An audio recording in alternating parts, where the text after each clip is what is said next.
લાંબા સમયના દુખાવા માટે આપણે દવાઓ તો લઈએ છીએ, પણ એક ઉપાય તો આપણા રસોડામાં જ છે. તો શું ખરેખર આપણી થાળીમાં જ દુખાવામાં રાહતની ચાવી છુપાયેલી છે? ચાલો જાણીએ.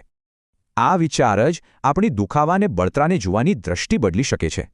જુઓ, લાંબો દુખાવો એટલે શરીરમાં સતત બળતરા, બસ આટલું જ. એટલે કે આપણો ખોરાક કાં તો આ બળતરાની આગમાં ઘી હોમે છે અથવા એને ઓલવે છે. તો ચાલો ખોરાકના બે પાસા જોઈએ. પહેલા એવા ખોરાક જે મદદ કરે છે. આ છે આપણા દુખાવા સામે લડનારા હીરો. ખરીદી લિસ્ટમાં એડ કરી લેજો. ફેટી ફિશ ઓમેગા-3 થી ભરપૂર હોય છે, જે બળતરા ઘટાડવામાં માસ્ટર છે. રંગબેરંગી ફળો અને બેરીઝ, એમાં રહેલા એન્ટીઓક્સિડન્ટ સાંધાના સ્વાસ્થ્ય માટે બેસ્ટ છે. લીલા પાંદડાવાળા શાકભાજી તો પાવરહાઉસ છે, બળતરા ઘટાડે અને સ્નાયુઓને મજબૂત બનાવે છે. હળદર અને આદુ આ ખાલી મસાલા નથી, દુખાવો દૂર કરવાની તાકાત છે એમાં. અને હા, હળદરનો પૂરો ફાયદો લેવો હોય તો કાળા મરી સાથે લેજો. આખા અનાજ, બદામ અને બીજ આ બધું બ્લડ શુગરને કંટ્રોલમાં રાખીને બળતરા ઘટાડે છે.